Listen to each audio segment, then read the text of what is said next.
Assalamualaikum warahmatullahi wabarakatuh. Hai Sobat Mahasiswa, berjumpa kembali bersama saya Mariana Safitri di mata kuliah Metode Perancangan Program, masuk ke pertemuan 5, yaitu tentang Repetition Control Structure. Ada beberapa tujuan dalam pembelajaran di pertemuan 5 ini. Yang pertama yaitu bagaimana mengembangkan algoritma dengan menggunakan do while dan repeat until kontrol struktur. Kemudian bagaimana membuat struktur pseudocode menggunakan counted repetition loops. Kemudian bagaimana mengembangkan algoritma dengan menggunakan bermacam-macam repetition construct. Ya. Di sini dengan pembahasan yaitu repetition menggunakan dual structure, kemudian menggunakan repeat until structure, dan counted repetition. Ya. Pada dasarnya, pada pertemuan 5 ini, mahasiswa diharapkan dapat memahami, ya, kemudian juga mengenal dan mengetahui cara menggunakan struktur kontrol perulangan. Algoritma solusi yang dikembangkan sejauh ini memiliki satu karakter yang sama, yaitu menunjukkan logika program yang diperlukan untuk memproses hanya satu set nilai input. Namun, sebagian besar program memerlukan logika yang sama untuk diulang beberapa set data. Cara yang paling efisien untuk mengatasi situasi ini adalah dengan membuat struktur perulangan dalam algoritma yang akan menyebabkan logika pemrosesan diulang beberapa kali. Ada 3 cara berbeda di mana satu set instruksi dapat diulang, dan setiap cara ditentukan oleh di mana keputusan untuk mengulang ditempatkan. Di awal loop, kemudian di akhir loop, atau di beberapa kali dihitung. Ya. Oke, yang pertama kita bahas di awal loop atau leading decision loop. Konstruksi do while diperkenalkan sebagai representasi pseudocode dari loop berulang. Formatnya adalah do while, kondisinya benar, kemudian statement block, and do. Konstruk do while adalah loop keputusan terdepan, kondisi diuji sebelum pernyataan apapun dieksekusi, kemudian pada loop do while di atas pemrosesan berikut terjadi. Ya, jadi kondisinya di sini diuji dulu apakah benar. Kalau memang benar, maka dilakukan atau dijalankan statement block.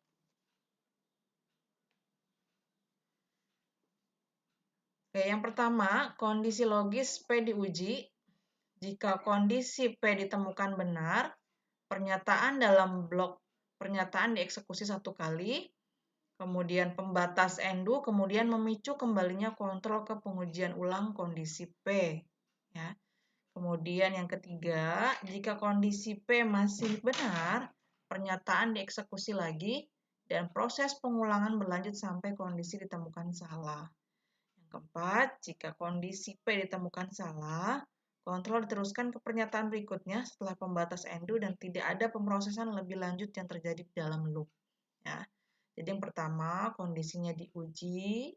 Kalau memang benar, maka pernyataan blok dieksekusi satu kali, kemudian pembatas end-do. Kembali lagi ke pengulangan ke pengujian kondisi sampai kondisinya benar, kemudian dieksekusi lagi. Terakhir, kalau kondisinya ini sudah salah, maka langsung ke pernyataan berikutnya setelah end-do. Di sini tidak ada pernyataan apa-apa, ya. Jadi tidak ada pemrosesan lebih lanjut yang terjadi di dalam loop. Ya. Dengan demikian berarti berakhir perulangannya. Oke, ada 2 pertimbangan penting yang harus Anda perhatikan sebelum merancang loop do while. Yang pertama, pengujian kondisi berada di awal loop. Ini artinya bahwa mungkin perlu untuk melakukan beberapa pemrosesan awal untuk mengatur kondisi secara memadai sebelum dapat diuji. Yang kedua, satu-satunya cara untuk mengakhiri perulangan adalah dengan membuat kondisi do while salah. Artinya, Beberapa proses harus diatur dalam blok pernyataan yang pada akhirnya akan mengubah kondisi sehingga kondisi menjadi salah. Kegagalan untuk melakukan ini hasil loop tanpa akhir. Jadi kalau kita salah melakukan pengkondisian ataupun statement block, maka perulangannya akan terus tanpa ada henti, ya. Ini akan terjadi error atau gagal, ya. Selanjutnya, ketika satu set instruksi harus diulang beberapa kali, counter dapat digunakan dalam pseudocode yang diinisialisasi sebelum pernyataan do while dan bertambah tepat sebelum pernyataan end-do. Di sini sebagai contoh, kita mau mengkonversi suhu dari Fahrenheit ke Celsius, ya. Setiap hari, di sini kasusnya adalah setiap hari stasiun cuaca menerima 15 suhu yang dinyatakan dalam derajat Fahrenheit. Sebuah program akan ditulis yang akan menerima setiap suhu Fahrenheit, kemudian mengubahnya menjadi Celsius, serta menampilkan suhu yang dikonversi ke layar. Setelah 15 suhu diproses, maka akan muncul statement atau pernyataan, semua suhu diproses dan ditampilkan di layar. Ini kasusnya. Oke, bagaimana dalam pembuatan diagram definisinya? Diagram definisi di sini ada input, proses, output. Yang sebagai input apa? Yaitu temperatur, suhu dengan satuan Fahrenheit sebanyak 15 kali. Prosesnya apa? Yang pertama, get Fahrenheit temperatur, kemudian dikonversi temperaturnya. Yang ketiga, ditampilkan derajat Celciusnya, ya, temperatur dengan satuan Celcius, kemudian ditampilkan di layar, ya. Outputnya apa? Outputnya adalah suhu temperatur dengan satuan Celcius sebanyak 15. Setelah menentukan input, output, dan pemrosesan, Anda siap untuk menguraikan solusi untuk masalah tersebut. Hal ini dapat dilakukan dengan menuliskan struktur kontrol yang diperlukan dan variabel tambahan apapun yang akan digunakan dalam algoritma solusi. Dalam kasus ini, Anda membutuhkan yang pertama, struktur do while untuk mengulang proses yang diperlukan. Yang kedua, penghitung yang disebut hitungan suhu diinisialisasi ke 0 yang akan mengontrol 15 pengulangan. Oke, kita buat diagram solusinya dan kita kasih nama Fahrenheit Celsius conversion. Di sini ada 8 number, ya. Yang pertama, set temperatur count to 0, ya. Kemudian yang kedua, di sini kayak yang pertama ini berarti kita men-setting temperatur count-nya di angka 0 terlebih dahulu. Kemudian yang kedua, dual temperatur count kurang dari 15. Berarti kita membuat kondisi, mengecek kondisi apakah perhitungan temperatur kurang dari 15. Kalau iya, maka di sini ada blok statement 3, 4, 5, 6, 7. Ya. Yang ketiga, ini from operator for Fahrenheit temperatur, ya. Kemudian kita mendapatkan suhu temperatur dengan satuan Fahrenheit. Kemudian kita yang kelima ini ada proses perhitungan konversi dari Fahrenheit ke Celsius, di mana rumusnya untuk mencari Fahrenheit ke Celsius adalah Fahrenheit temperatur dikurangi 32 dikali 5/9. Kalau sudah dilakukan proses perhitungan, maka display hasilnya, ditampilkan hasilnya ke temperatur dengan satuan Celsius. Setelah itu ada proses penambahan di temperatur count, ya, ditambah 1. Kemudian pembatas end-do. Kemudian setelah itu ditampilkan seluruh temperatur proses ke dalam layar dan berakhir, ya. Algoritma Solis ini menggambarkan sejumlah poin. Yang pertama, variabel temperatur kon, ya, temperatur konnya yang kita kasih nilai 0 atau 0, diinisialisasi sebelum kondisi dual dijalankan. Selama temperatur kon kurang dari 15, ya, di sini kondisinya, pengujian kondisinya, temperatur konnya kurang dari 15, itu kondisinya benar. Pernyataan dual dan NU akan dieksekusi. Dari mulai dual sampai dengan NU akan dieksekusi, ya. Selanjutnya, variabel temperatur kon bertambah 1 kali, ya. Add 1 to temperatur kon, berarti ditambah nih 1 kali dalam loop. Tepat sebelum pembatas NDU, yaitu tepat sebelum diuji lagi dalam kondisi dual. Jadi sebelum diuji lagi, temperatur konnya ditambah 1. Setelah 15 kali perulangan, maka temperatur kon akan sama dengan 15. Sehingga kondisi dual menjadi salah. Otomatis kontrol diteruskan pernyataan setelah NDU. Setelah NDU apa? Ini berarti menampilkan seluruh proses temperatur ke dalam layar. Selanjutnya, kita buat dash checking. Ya, meskipun program akan membutuhkan 15 record, untuk diproses dengan benar, pada tahap ini hanya perlu memeriksa algoritma dengan 2 set data yang valid. Jadi kita ambil sampelnya 2 dataset saja, ya. Yang pertama, input datanya di sini first datasetnya adalah untuk Fahrenheit-nya, suhunya 30 derajat Fahrenheit. Kemudian second datasetnya, dataset keduanya adalah 50 derajat Fahrenheit. Apa yang akan dihasilkan? Sesuai dengan rumus, yaitu konversi. Ya, rumusnya ya. Konversi dari Fahrenheit ke Celsius adalah derajat Fahrenheit dikurangi 32 dikali 5 per 9. Maka di tabel expected result untuk first dataset hasilnya adalah hasilnya adalah 0. 32 dikurang 32 dikali 5 per 9, hasilnya adalah 0. Sedangkan di second dataset, expected result-nya adalah 10. Dapat dari mana? Yaitu 50 dikurangi 32 dikali 5 dibagi 9. Hasilnya adalah 10. Ya. Oke, selanjutnya kita buat dash check table-nya. Nah, di sini kita sesuaikan dengan statement number yang ada di sini, ya.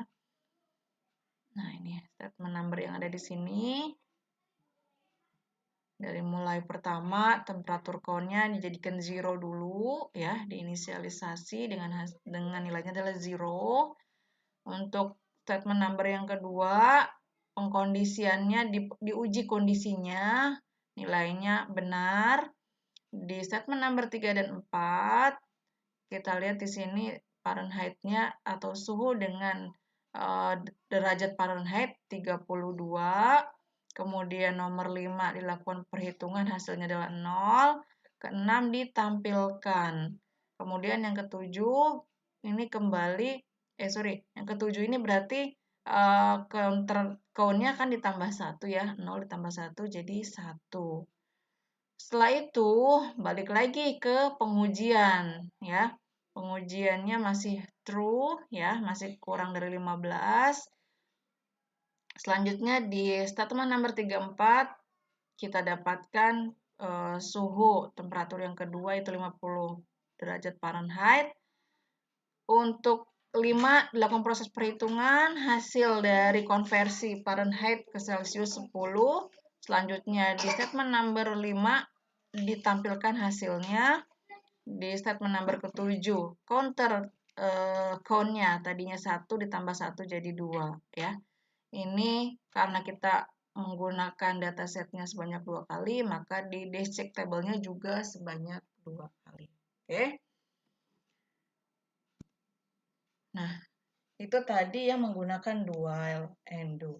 Nah, sekarang kita mau membahas tentang yang kedua, yaitu perulangan menggunakan repeat until structure. Ya. Pada dasarnya mirip dengan control dual, ya, di mana sekelompok pernyataan diulang sesuai dengan kondisi yang ditentukan. Namun, struktur dual menguji kondisi di awal loop, sedangkan struktur repeat until menguji kondisinya di akhir loop. Artinya apa? Bahwa pernyataan dalam loop akan dieksekusi sekali sebelum kondisi diuji. Jadi pernyataannya dieksekusi dulu baru diuji. Jika kondisi salah, pernyataan akan diulang sampai kondisi menjadi benar. Ya. Format dari penulisan struktur repeat until yaitu repeat, kemudian statement, kemudian until condition is true sampai kondisinya benar, ya. Nah, di sini repeat until adalah keputusan mengikuti loop. Pernyataan dieksekusi sekali sebelum kondisi diuji. Ada dua pertimbangan yang perlu diperhatikan sebelum menggunakan perulangan jenis repeat until. Yang pertama, pengulangan repeat until dieksekusi ketika kondisinya salah, ya. Kalau tadi di dual dieksekusi setelah dilakukan pengujian dengan kondisi benar. Kalau ini repeat until dieksekusi ketika kondisinya salah. Hanya ketika kondisinya menjadi benar, maka pengulangan berhenti. Jadi logikanya, clause kondisi dari struktur repeat until adalah kebalikan dari dual. Misalnya dual more record sama dengan repeat sampai tidak ada record lagi. Dan dual number not sama dengan 99 sama dengan repeat until number sama dengan 99. Yang kedua, pertimbangannya adalah pernyataan dalam struktur repeat until akan selalu dieksekusi setidaknya sekali. Ya. Akibatnya, tidak perlu membaca priming saat menggunakan repeat until. Satu pernyataan baca di awal loop sudah cukup. Ya. Namun, pernyataan if tambahan segera setelah pernyataan baca harus disertakan. Untuk mencegah proses rekaman cuplikan, sekarang kita akan bandingkan algoritma yang menggunakan struktur dual dengan masalah yang sama, namun penggunaannya yaitu repeat until. Bagaimana? Nah, di sini di yang pertama ini kasusnya masih sama ya dengan yang repeat until, namun menggunakan dual ya. Di sini kita kasih nama proses student record ya. Di sini student count-nya kita kasih 0. Kemudian kita baca student record-nya. Kemudian dilakukan proses pengujian ya. Student number not sama dengan 99. Kemudian ditulis student record-nya. Kemudian student count-nya ditambah ya, increment ini ditambah. Kemudian read student record, ya student record-nya dibaca. Kemudian pembatas, ya undo. Setelah itu di print student count-nya. Nah ini dengan menggunakan format atau pengulangan jenis dual. Bagaimana dengan repeat until? Kita cek di sini. Namanya masih sama. Kemudian di awal masih sama, student count-nya di setting atau dikasih nilai 0. Kemudian di sini ada repeat, ya. Nah, baru dibaca student record-nya, ya. Ini bedanya sudah nampak di sini dimulai dari read, ya. Kalau ini repeat dulu, baru di read student record. Kemudian di sini ada pengkondisian student number not 999, kemudian ditulis write student record-nya bertambah, kemudian pengujiannya selesai, kemudian di sini sampai dengan student number-nya 999, baru dicetak student count. Ya. Di sini ada perbedaan sedikit, ya. Oke. Selanjutnya, sebuah program diperlukan untuk membaca serangkaian catatan inventaris yang berisi nomor item, deskripsi item, dan gambar stok. Catatan terakhir dalam file memiliki nomor item 0. Program ini menghasilkan laporan stok barang rendah dengan hanya mencetak catatan yang memiliki angka stok kurang dari 20 barang.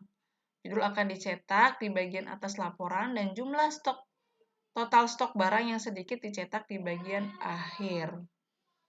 Oke, yang pertama dibuat dulu diagram definisinya dengan inputannya adalah item number, item description, dan stock figure. Prosesnya adalah pertama membaca inventory record, kemudian select low stock item, memilih stok item yang terendah, kemudian mencetak stok record terendah, kemudian mencetak total stok item terendah. Kemudian outputnya adalah yang pertama selected record, yaitu item number, item description, stock figure, serta total low stock item. Anda perlu mempertimbangkan pernyataan berikut saat membuat algoritma solusi. Yang pertama, sebuah repeat until untuk melakukan pengulangan. Yang kedua, pernyataan if untuk memilih angka stok kurang dari 20. Ya. Selanjutnya, akumulator untuk total low stock item. Ya. Kemudian, if extra dalam loop repeat untuk memastikan inventory record tidak diproses. Ya. Selanjutnya kita buat algoritma solusi dengan menggunakan repeat until.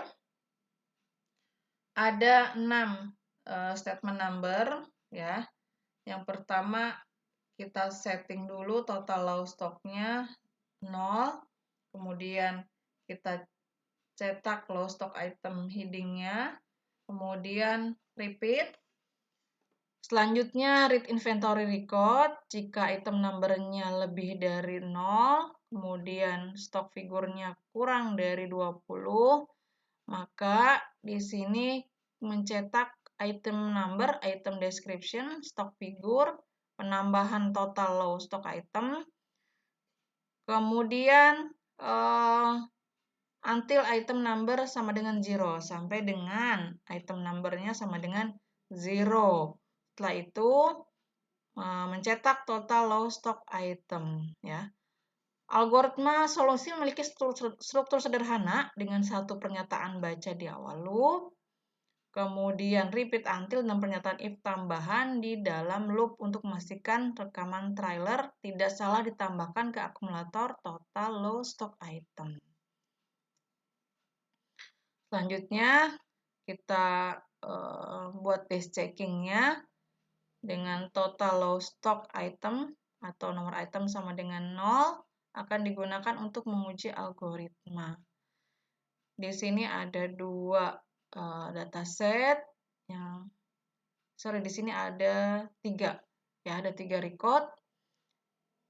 Oke, yang pertama item number-nya 1, 2, 3.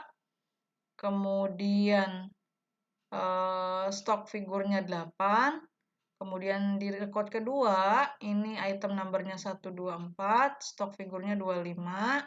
Di record ketiga, item number-nya 0. Hasilnya, ya, low stock item 1, 2, 3, 8, ya, first record, dengan total low stock item sama dengan 1. Selanjutnya di days check table-nya di sini di statement number 1-nya stok total low-nya dikasih 0 dulu, kemudian dicetak, kemudian di statement number 3 item number-nya 1, 2, 3, stok figurnya 8, di statement number keempat di print ya item number dan stok figurnya, kemudian stok total low itemnya bertambah 1. Di statement number kelima, kalau repeat until-nya false kondisinya, kemudian kembali ke statement number 3, 1, 2, 4, kemudian stok figurnya 25, kemudian di sini harusnya di 4 ini ada penambahan ya di sini ya, di stok total low itemnya di sini 2 harusnya. Kemudian di kelima masih salah pengondisiannya atau kondisinya. Kemudian item number-nya 0. Di sini 4 berarti harusnya ada stok total low itemnya menjadi 3. Sampai di statement number 4, repeat until-nya sudah benar, maka stok total low itemnya dicetak. Ya, seperti itu. Kemudian untuk yang ketiga, ya, struktur kontrol perulangan yang ketiga adalah counted repetition.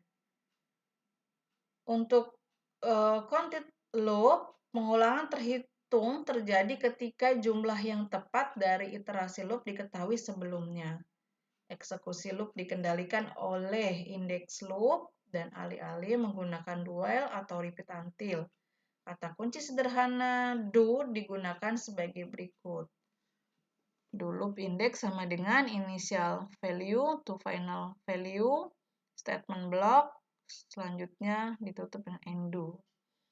Loop do melakukan lebih dari sekedar pengulangan blok pernyataan. Maka yang pertama, inisialisasi loop index ke inisialisasi value yang diperlukan. Kemudian yang kedua, tingkatkan loop index dengan 1 untuk setiap melewati loop. Yang ketiga, uji nilai loop index di awal setiap loop untuk memastikan bahwa berada dalam kisaran nilai yang dinyatakan. Keempat, mengakhiri loop ketika loop index telah melebihi nilai akhir yang ditentukan. Artinya, konstruk pengulangan terhitung akan melakukan inisialisasi, kemudian penambahan, dan pengujian perhitungan loop secara otomatis. Ini juga akan menghentikan loop setelah jumlah pengulangan diperlukan telah dieksekusi. Kita lihat contoh sebelumnya dengan memproses 5 suhu di stasiun cuaca setiap hari. Algoritma solusi dapat ditulis ulang untuk menggunakan loop do. Ya. Di sini kita kembali ke case yang pertama tadi. Setiap hari stasiun cuaca menerima 15 suhu nyatakan dalam derajat Fahrenheit. Semua program akan tulis yang akan menerima suhu Fahrenheit, mengubahnya menjadi Celsius, kemudian menampilkan suhunya ke layar. Setelah 15, maka akan muncul kata-kata semua suhu diproses dan ditampilkan di layar. Oke, kita buat diagram definisinya. Masih sama di sini, inputnya temperatur dengan satuan Fahrenheit sebanyak 15 temperatur. Processingnya adalah mulai dari get, kemudian get Fahrenheit temperatur, kemudian mengkonversi temperaturnya, kemudian menampilkan hasil temperatur Celsiusnya, kemudian menampilkan screen message. Outputnya adalah temperatur dengan suhu Celsius. Setelah menentukan input, output, dan pemrosesan, Anda siap untuk menguraikan solusi untuk masalah tersebut. Dapat dilakukan dengan menuliskan struktur kontrol yang diperlukan dan variabel tambahan, yaitu tambahan apapun yang akan digunakan dalam algoritma solusi. Kita menggunakan struktur dual untuk proses yang diperlukan, penghitung disebut temperatur count, inisialisasi ke 0 yang akan mengontrol 15 pengulangan. Solusinya akan membutuhkan loop do dan penghitung loop. Ya, ini masih sama dengan sebelumnya. Perhatikan bahwa loop do mengontrol semua pengulangan, menginisialisasi temperatur count ke 1, menambah temperatur count sebesar 1 untuk setiap melewati loop, menguji temperatur count di awal setiap pas untuk memastikan bahwa itu berada dalam kisaran 1 sampai dengan 15. Selanjutnya, secara otomatis mengakhiri loop setelah temperatur count melebihi 15. Ini sama, dash checking-nya juga. Dua catatan yang valid harus cukup untuk menguji kebenaran algoritma. Tidak perlu memeriksa konstruksi loop untuk semua 15 record. Jadi kita butuh 2 aja. Nah, ini juga sama. Berarti untuk pertemuan 5 sampai sini dulu. Ya, mudah-mudahan teman-teman bisa memahami. Kurang lebihnya mohon maaf. Assalamualaikum warahmatullahi wabarakatuh.